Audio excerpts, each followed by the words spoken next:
Hello everyone, welcome back to my channel. Now we will solve question number 1 of exercise 11.2. So question number 1 में क्या कह रहे हैं? Using law of exponent, simplify and write the answer in exponential form. Means हमें यहाँ पे जो exponents के laws जो पढ़े थे हमने और जो मैंने आप लोग को इंट्रोडक्शन में भी बताया था एक्सपोनेंट्स के सारे लॉज, अगर आप लोग ने नहीं देखा तो मैं आप लोग को लिंक डिस्क्रिप्शन में शेयर कर दूंगी, आप लोग वहां से देख लीजिएगा. सो वही एक्सपोनेंट्स के लॉज जो है वो हमें यहाँ पे लगाने हैं, उसे सिंप्लीफाई करना है और आंसर जो है वो हमें एक्सपोनेंशियल फॉर्म में लिखना है. Exponential form means like 3 raise to the power 2, ठीक है, 2 रेज टू द पावर 3. तो ये फॉर्म क्या होते हैं? ये एक्सपोनेंशियल फॉर्म होते हैं. हमें एक्सपैंडेड फॉर्म में नहीं लिखना है लाइक 3 इंटू 3, 2 इंटू 2, ऐसे एक्सपैंडेड फॉर्म में नहीं लिखना है, हमें इस फॉर्म में लिखना है, एक्सपोनेंशियल फॉर्म में. Okay, so let's start. तो फर्स्ट पार्ट में क्या है? 3 raise to the power 2 multiply by 3 raise to the power 4 multiply by 3 raise to the power 8. अब देखिए यहां पे हमने एक लॉ पढ़ा था जहां पे बेस हमारे सेम थे और मल्टीप्लाई था, बीच में मल्टीप्लिकेशन था और पावर्स डिफरेंट थे. ओके, हमने एक लॉ पढ़ा था जिसमें हमारे बेस सेम थे, पावर्स डिफरेंट थे और मल्टीप्लिकेशन हो रहा था उसमें. तो वो कौन सा लॉ है? हमने ये लॉ पढ़ा था a raise to the power m into a raise to the power n is equal to a raise to the power m plus n. Okay, हमने ये लॉ पढ़ा था जहां पे हमारे क्या थे? बेस सेम थे, पावर्स डिफरेंट थे और मल्टीप्लिकेशन का साइन था. तो उस केस में क्या हो रहा था कि जो पावर्स है वो ऐड हो जा रहे थे, ठीक है, यानी a raise to the power m multiply by a raise to the power n is equal to a raise to the power m plus n. ठीक है, तो जहां पे बेस सेम होंगे, पावर्स डिफरेंट होंगे और मल्टीप्लिकेशन का साइन रहेगा तो पावर्स ऐड हो जाएंगे. So using this law we can solve this. ठीक है, तो यहां पे हम एक्सपोनेंट का ये वाला लॉ लगाएंगे और इस लॉ से हम सॉल्व कर लेंगे इसे. तो आप ये चीज यहां पे लिख लीजिएगा, using am multiply by a raise to the power n is equal to a raise to the power m plus n. हमें क्या मिलेगा? ये लॉ अगर हम इसमें लगाएंगे तो हमें क्या मिलेगा? 3. ठीक है, यहाँ पे बेस हमारा क्या है? 3. जैसे यहाँ पे बेस a है और पावर्स क्या है? m है, n है. यहाँ पे बेस हमारा 3 है, ठीक है, कॉमन बेस है 3 है और पावर्स क्या है? 2, 4, 8 पावर्स है. तो पावर्स क्या हो जाएंगे? ऐड हो जाएंगे. ठीक है, इस लॉ के अकॉर्डिंग जितने भी पावर्स है वो ऐड हो जाएंगे अगर बेस सेम है और मल्टीप्लिकेशन हो रहा है. तो यहाँ पे पावर्स क्या हो जाएंगे? 2 प्लस 4 प्लस 8. तो ये क्या हो जाएगा? 3, 4 प्लस 2 6 और 6 प्लस 8 14. तो ये हो गया 3 रेज टू द पावर 14 और आपको एक्सपोनेंशियल फॉर्म में लिखना था. सो ये एक्सपोनेंशियल फॉर्म में आ गया आंसर. ओके, तो सिंपली हमने एक्सपोनेंट का लॉ लगा के इसे सॉल्व कर लिया. अगर आप ऐसे भी सॉल्व कर सकते हैं और अगर आपको ये लग रहा है कि यहाँ पे 3 मल्टीप्लाई हो रहा है तो अगर आपको इसमें थोड़ा सा टफ लग रहा है तो आप 2-2 का पेयर बना के भी सॉल्व कर सकते हैं. दोनों में आंसर जो है वो सेम आएगा. लाइक अगर मैं ऐसे करूं कि मैं यहाँ पे 3 रेज टू द पावर 2 और 3 रेज टू द पावर 4, पहले मैं इसको ले लूं, ठीक है, यहाँ पे इसको ले लूं और इस लॉ के अकॉर्डिंग अगर मैं इसको सॉल्व करूंगी तो ये क्या आ जाएगा? 2 प्लस 4. ठीक है, इस लॉ के अकॉर्डिंग अगर मैं इन दोनों को लेके सॉल्व करूंगी तो ये इतना आ जाएगा into 3 raise to the power 8 हुआ. ओके, तो ये क्या आ गया? 3 raise to the power 6 into 3 raise to the power 8. अब जब आप इसे सॉल्व करेंगे तो ये क्या आएगा? फिर इसी लॉ के अकॉर्डिंग क्या हो जाएगा? बेस सेम है, पावर्स डिफरेंट है, मल्टीप्लिकेशन का साइन है तो पावर्स ऐड हो जाएंगे. तो ये क्या आ जाएगा? 3 रेज टू द पावर 14. सो आप कोई भी वे में करोगे आंसर सेम आएगा और वैसे इससे अगर आप करेंगे तो इजीली सॉल्व हो जाएगा. अगर आपको इसमें थोड़ा सा टफ लग रहा है तो आप इस वे में भी कर सकते हो, आप पेयर्स बना के भी कर सकते हो, ठीक है। इसी तरह ये आगे भी मतलब एक और अगर रहता multiply by 3 raise to the power 9 अगर रहता तो वो 9 पावर भी इसमें ऐड हो जाता, ठीक है। तो जितने भी पावर्स रहेंगे वो सारे ऐड हो जाएंगे। सो आप कोई सा भी रूल फॉलो कर सकते हो। सो नेक्स्ट है सेकेंड पार्ट में है 6 raise to the power 15 divided by 6 raise to the power 10। अब यहां पे हम कौन सा लॉ यूज करेंगे? हमने एक लॉ पढ़ा था, कौन सा लॉ हमने पढ़ा था? ये हो जाएगा 6 raise to the power 15 minus 10। क्यों होगा? क्योंकि हमने एक लॉ पढ़ा था, अगर a raise to the power m divided by a raise to the power n है, ठीक है, तब क्या हो जाएगा? a raise to the power m minus n। अगर बेस सेम है, पावर डिफरेंट है और बीच में डिवाइड हो रहा है, ठीक है, बेस सेम है, पावर्स डिफरेंट है, बीच में डिवाइड हो रहा है, तो पावर्स जो है वो माइनस हो जाएगा। तो यूजिंग साइड में आप जो है जो लॉ भी है वो जरूर लिखिएगा। अगर आप ये सॉल्व कर रहे हैं ऐसे तो ऐसे डायरेक्ट मत सॉल्व करिएगा, साइड में लॉ भी लिखिएगा, ठीक है। जैसे मैंने लिखा है using a raise to the power m divided by a raise to the power n equal to a raise to the power m minus n। Okay, तो ये लॉ यूज करके हमने ये सॉल्व किया। तो क्या आ गया? ये देखिए यहाँ पे बेस सेम है, बेस 6 है, पावर्स डिफरेंट है, एक 15 है एक 10 है, यहाँ पे भी बेस सेम है, पावर डिफरेंट है, ठीक है। तो इस केस में क्या हो रहा है? पावर जो है वो माइनस हो जाएगा, ठीक है। बस आपको ये देखना है कि अगर बेस सेम है, पावर डिफरेंट है और बीच में अगर डिवीजन का साइन है तो माइनस हो जाएगा, और अगर बीच में मल्टीप्लिकेशन का साइन है तब पावर्स क्या हो जाएंगे? ऐड हो जाएंगे। तो यहाँ पे बीच में डिवीजन का साइन है तो पावर माइनस हो जाएंगे। तो इसीलिए मैंने यहाँ पे 6 raise to the power 15 minus 10 कर दिया। अभी कितना बचा? 6 रेज टू द पावर 5। तो ये हो गया आंसर, ठीक है। तो आप ऐसे डायरेक्ट मत करिएगा, साइड में लॉ जरूर लिखिएगा, यूजिंग जो लॉ है वो आप इसमें जरूर मेंशन करिएगा। नेक्स्ट थर्ड क्या है? a raise to the power 3 multiply by a raise to the power 2। अब यहां पे देखिए बेस सेम है, पावर डिफरेंट है और मल्टीप्लिकेशन का साइन है, जैसा कि हमने फर्स्ट में किया था।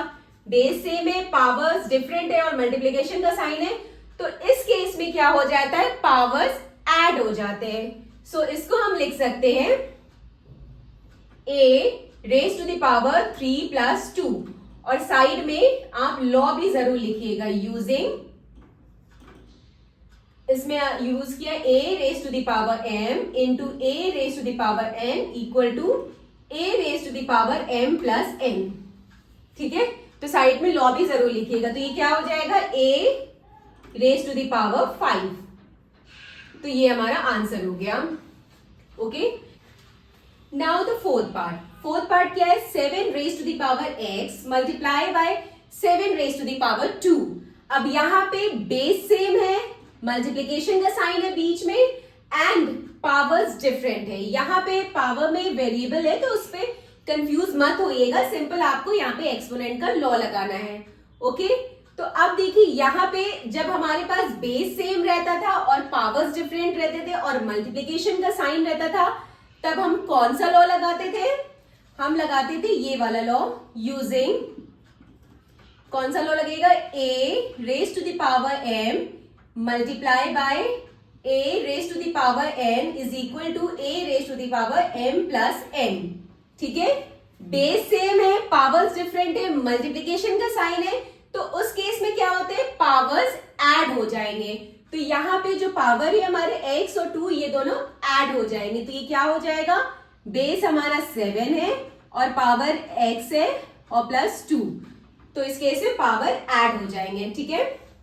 तो ये सिंपल इसका यही आंसर होगा। अब ये फर्दर नहीं सॉल्व होगा, ठीक है। तो लॉ भी साइड में जरूर लिखिएगा, जो भी लॉ आप अप्लाई करेंगे। Now the next part is 5 raise to the power 2 raise to the power 3 divided by 5 raise to the power 3। अब यहाँ पे क्या है, यहाँ पे जो लॉ लग रहा है, एक तो पहला तो लॉ इसमें लग रहा है पावर ऑफ अ पावर। यहाँ पे आप देख रहे हैं पावर के ऊपर पावर है, ठीक है। तो ये भी हम लोगों ने एक लॉ पढ़ा था, पावर ऑफ अ पावर। तो पहले तो ये लॉ लगाएंगे इसमें, ठीक है। तो अब यहाँ पे क्या हो जाए, यहाँ power of a power law क्या था, using power of a power क्या था, a raise to the power m है, raise to the power n है, ठीक है, is equal to a raise to the power m, a raise to the power m into n। उस case में क्या हो जाएगा, पावर मल्टीप्लाई होगा, ठीक है। अगर a raise to the power n है, raise to the power n है, तो उस केस में क्या होगा, दोनों पावर मल्टीप्लाई हो जाएंगे। तो यहाँ पे क्या आ जाएगा, पावर मल्टीप्लाई हो जाएंगे, मतलब 3 2 जा 6। तो क्या हो जाएगा, ये 5 2 into 3 divided by 5 raise to the power 3। अब ये क्या हो जाएगा, 5 raise to the power 6 divided by 5 raise to the power 3। Okay, अब ये हमने सॉल्व कर लिया। अब इसमें दूसरा लॉ लगेगा। अब क्या आ गया, अब हमारे पास क्या आ गया, बेस सेम है, पावर्स डिफरेंट है एंड डिवीजन का साइन लगा है, डिवाइड हो रहा है।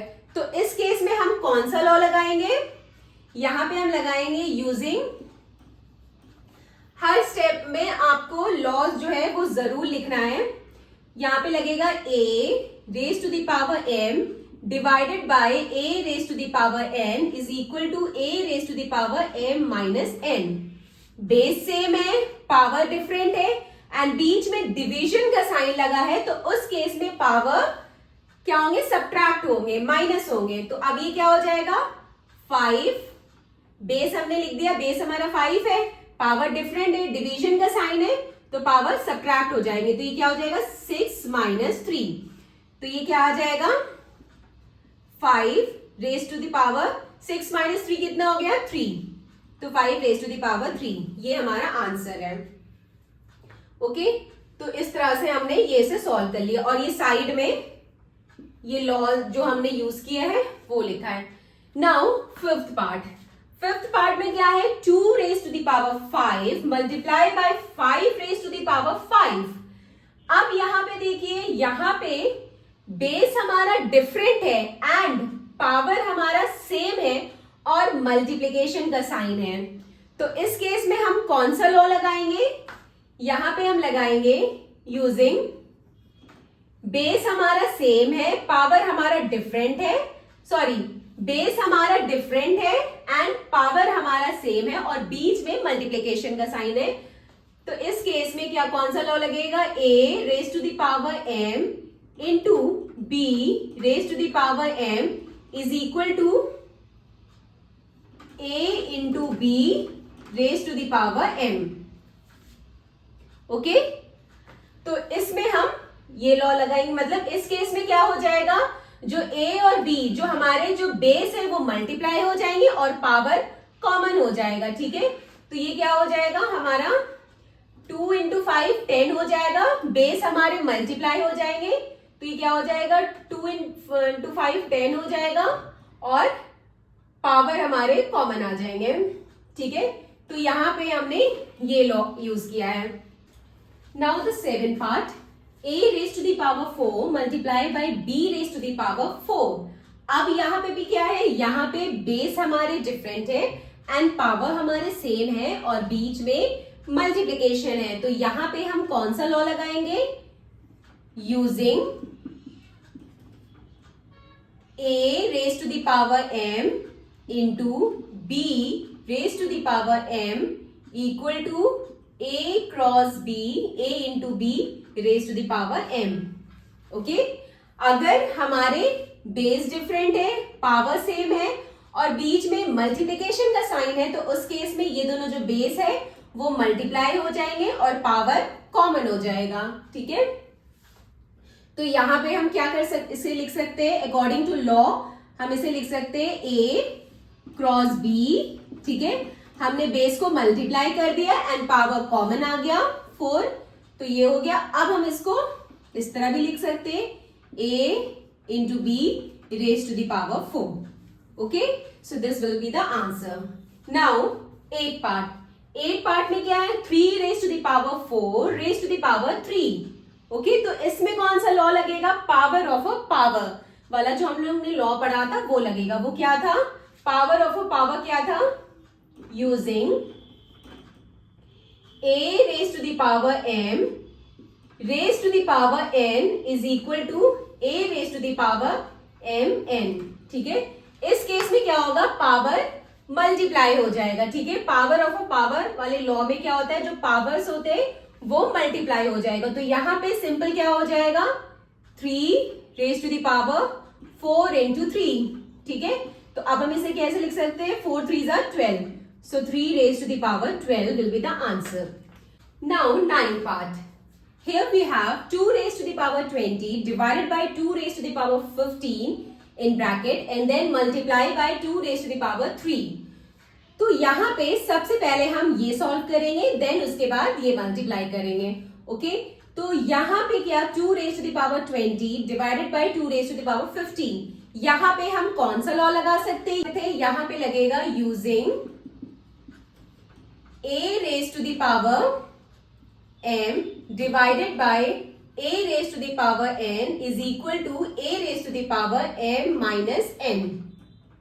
ठीक है, इस लॉ के अकॉर्डिंग क्या है, बेस सेम है, पावर डिफरेंट है एंड बीच में डिवीजन है, तो उस केस में क्या होगा, पावर सब्ट्रैक्ट हो जाएंगे।